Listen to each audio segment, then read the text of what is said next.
दोस्तों विद्यार्थियों, चलिए आइए, आपका पुनः एक बार स्वागत है। हम लेके आ गए हैं आपके लिए पुनः एक बार करंट अफेयर्स या कह सकते हैं अप टू डेट रखने के लिए आपके लिए न्यूज़पेपर का एनालिसिस। हम लोग करने वाले हैं न्यूज़पेपर का फुल एनालिसिस, जिसमें हम लोग आज जानेंगे महत्वपूर्ण करंट अफेयर जो विद्यार्थियों के लिए मोस्ट इंपॉर्टेंट है। कोई वैकेंसी आई है, क्या वैकेंसी आने वाली है, मतलब हम लोग सब कुछ जानने वाले हैं। देश विदेश में क्या चल रहा है उसके बारे में। उसके पहले अगर आप चैनल में नए हो और आप डेली प्रतिदिन आप चाहते हैं कि आपको 20 मिनट में, 10 मिनट में, 15 मिनट में आपको पूरी संसार की जानकारी मिल जाए, तो इसके लिए प्लीज चैनल को सब्सक्राइब कीजिए, लाइक कीजिए, शेयर अवश्य कर लीजिएगा। सब्सक्राइब करने का फायदा आपको पता है कि डेली दिन जैसे ही हम वीडियो अपलोड करते हैं सुबह का टाइम, वो आप तक आसानी से पहुंच जाएगा और आप पूरी देश विदेश की जानकारी बहुत अच्छे से जान पाएंगे। सभी विद्यार्थी प्लीज हमारे चैनल को सब्सक्राइब कीजिए, क्योंकि यहाँ पर हम पढ़ाते भी हैं और बहुत अच्छे से आपके लिए शॉर्ट्स वीडियो भी अपलोड करते हैं, जो आपको कम समय में बहुत अच्छी जानकारी देता है। तो चलिए हम लोग स्टार्ट करते हैं। आज का हमारा पहला जो महत्वपूर्ण न्यूज़ कह सकते हैं, महत्वपूर्ण टॉपिक है, वह है जम्मू कश्मीर श्रीनगर में 30 महीने बाद फिर आतंकी हमला हुआ है। सोच सकते हो 30 महीने बाद फिर से आतंकी हमला हुआ है, जिसमें पाकिस्तान से आए लश्कर के आतंकी समेत 3 ढेर भी कर दिए गए। मतलब मुठभेड़ हुई, मुठभेड़ में क्या किया गया कि 3 आतंकवादियों को ढेर कर दिया गया। घाटी में 12 घंटे में 3 मुठभेड़। क्या हुआ देखिए, जम्मू कश्मीर में आतंकी हमले बढ़ते जा रहे हैं। शनिवार को घाटी में 12 घंटे में 3 हमले हुए। इनमें 3 आतंकी मारे गए, जबकि 4 जवान जो हमारे थे वो घायल हो गए। फिर पहला मामला उत्तर कश्मीर के बांदीपुरा में हुआ। यहां सुबह 4 बजे आतंकी सैन्य कैंप पर हमला कर भाग गए, उनकी तलाश जारी है। दूसरा श्रीनगर में हुआ, जहां लश्कर ए तैयबा के टॉप कमांड उस्मान वलीद ने खानियार इलाके में एक घर पर कब्जा कर लिया था। यह बहुत ही घना रिहायशी इलाका, इसलिए एहतियात के साथ 8 बजे से ऑपरेशन शुरू हुआ। उसमें उस्मान ने सरेंडर नहीं किया। फिर उसके बाद क्या हुआ, जब उन्होंने सरेंडर नहीं किया तो सेना ने घर पर बम उड़ा दिया या बम से उसे उड़ा दिया। बाद में वहां उस्मान की डेड बॉडी मिली। तीसरा हमला अनंतनाग के संगुस लरनू क्षेत्र में हुआ। यहां दोनों आतंकी मारे गए। इस प्रकार से यह हमला हुआ था। आगे की तरफ बढ़ते हैं। आगे की तरफ आप देख सकते हैं, बहुत ही अच्छे खबर फिर से आप लोगों के लिए है कि मिशन सुपर ह्यूमन भ्रूण की स्क्रीनिंग से बच्चों का आईक्यू स्कोर बढ़ाने व उनकी बेहतर सेहत का दावा। एक्सपर्ट बोले हैं नतीजे जोखिम भरे हो सकते हैं। मतलब ये कहा जा रहा है कि अगर कोई भ्रूण तैयार हुआ है गर्भाशय में, तो उस भ्रूण पर कैसे आप लोग आईक्यू बढ़ा सकते हैं, इसका उन्होंने दावा किया है मिशन सुपर ह्यूमन ने। अब देखना होगा कि इससे क्या उस बच्चे की जो कह सकते हैं जो सेहत है उस पर कुछ असर पहुंचता है या उसकी बॉडी पर कुछ नुकसान हो सकते हैं। तो ये बहुत ही अच्छी भी कह सकते हैं, अगर किसी का आईक्यू बढ़ाया जा सकता है तो सबसे बुद्धिमान का चयन किया जा सकता है। तो इस प्रकार से ये देखा जाएगा कि क्या होता है इसमें। आगे हम लोग अगली खबर लेके आते हैं आप लोगों के लिए। यहाँ पर अगली खबर ये है कि लॉरेंस के भाई अनमोल के प्रत्यार्पण की तैयारी। मतलब मुंबई पुलिस ने केंद्रीय गृह मंत्रालय में लॉरेंस बिश्नोई के भाई अनमोल बिश्नोई के प्रत्यार्पण के लिए प्रस्ताव भेजा। एक वरिष्ठ पुलिस अधिकारी ने शनिवार को बताया कि गृह मंत्रालय से मंजूरी के प्रस्ताव के बाद विदेश मंत्रालय को भेजा जाएगा। अमेरिकी अधिकारियों ने अनमोल के वहां मौजूद होने की सूचना दी थी। अनमोल एनसीपी नेता बाबा सिद्दीकी की हत्या का आरोपी है। इसके अलावा सलमान खान के घर के बाहर गोली चलाने के मामले में भी वह वांटेड है। राष्ट्रीय जांच एजेंसी एनआईए ने अनमोल की सूचना देने वाले को 10 लाख रुपए के इनाम की घोषणा भी की है। इस प्रकार से ये भी एक महत्वपूर्ण खबर कही जा सकती है। फिर उसी प्रकार देखिए, यहां पर विश्वकर्मा दिवस पूजा समारोह में शामिल हुए थे हमारे पूर्व सीएम अरविंद केजरीवाल जी दिल्ली के।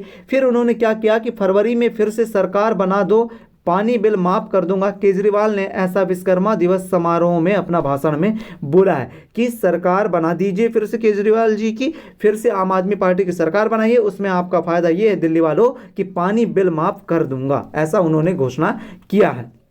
यहाँ पर एक देख सकते हैं फिर से वहीं पर ही। फिर उसी के बाद हम लोग आगे की बात करें तो आगे की बात ये है कि आज जो त्यौहार है भाई दूज का त्यौहार है, इसलिए आप सभी को भाई दूज की हार्दिक शुभकामनाएं।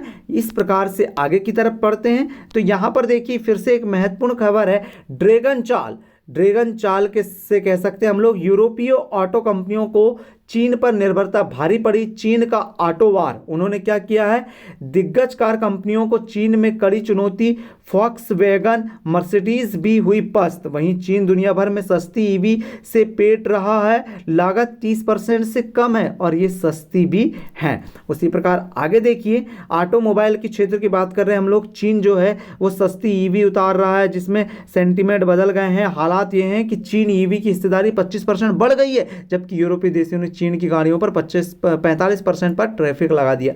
ये बहुत ही अच्छी बात कह सकते हैं या ना भी कह सकें, क्योंकि ये चीन के लिए तो फायदेमंद है लेकिन अन्य देशों के लिए नहीं। अगले साल हम 146 करोड़ होंगे, मतलब जनगणना की लगभग बात कर रहे हैं 2025 में जो होने वाली है, उसमें हम लोग 146 करोड़ हो जाएंगे। वृद्धि दर अभी क्या है, 1% से कम है। तो इस प्रकार से जनगणना जो शुरू होने वाली है, यानी 2025 से शुरू होगी, इसके 2026 के शुरुआती महीने में खत्म होने की उम्मीद है।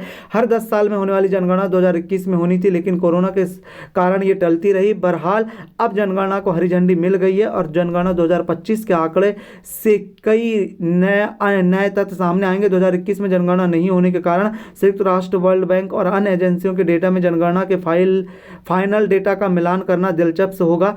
जैसे संयुक्त राष्ट्र सोशल इकोनॉमी एजेंसी UNDESA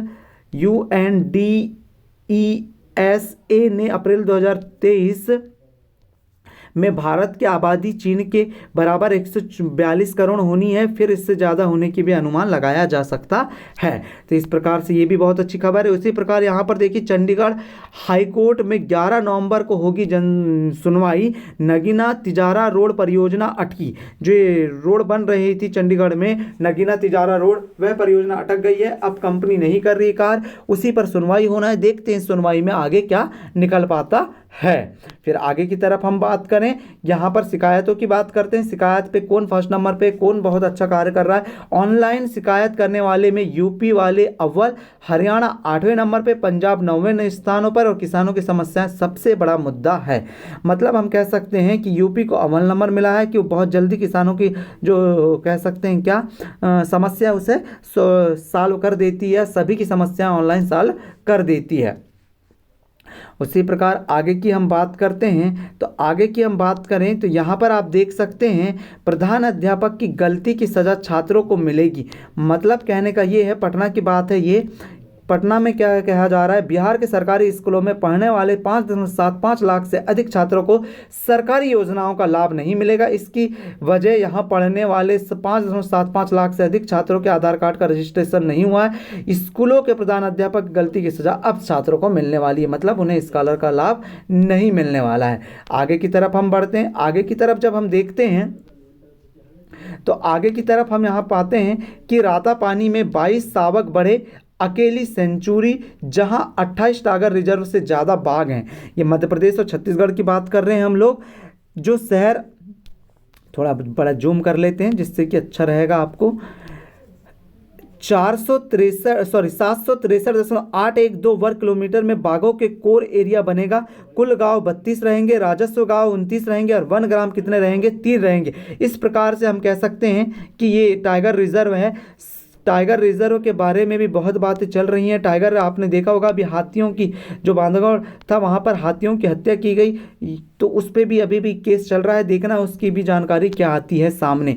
यहाँ पर अमेरिका में चुनाव की बात बहुत ज़ोर शोर से है। देखना है यहाँ पर कौन जीत पाता है। क्या डोनाल्ड ट्रंप अपनी जो कह सकते हैं अपनी अच्छी जिम्मेदारी निभा पाते हैं, क्या फिर से वो राष्ट्रपति बन पाते हैं। वहीं कमला हैरिस जो हैं, क्या वो राष्ट्रपति बन पाती हैं। ये सब देखने वाली बात है। चुनाव नतीजे आने ही वाले हैं, देखिएगा। महिला IPS अश्विनी गौत्याल को मिलेगा केंद्रीय गृह मंत्री दक्षता पदक। फिर से इम्पॉर्टेंट है, करंट अफेयर से हमारे लिए ये। IPS अश्विनी गौत्याल को केंद्रीय गृह मंत्री दक्षता पदक मिलने वाला है। ये एक बहुत ही महत्वपूर्ण जानकारी है, आप इसे नोट करके रखिएगा। अब आपको ये भी पता है खेल जगत से जानकारी में कि अभी खेल जगत से जानकारी में चल रहा है कि वनडे और इंडिया और न्यूजीलैंड के बीच अभी टेस्ट मैच चल रहा है, जिसमें तीसरे दिन का खेल लगभग समाप्त हो चुका है। उसमें 171 रन गवाकर 171 रन बनाकर 9 विकेट गंवा चुकी है न्यूजीलैंड की टीम।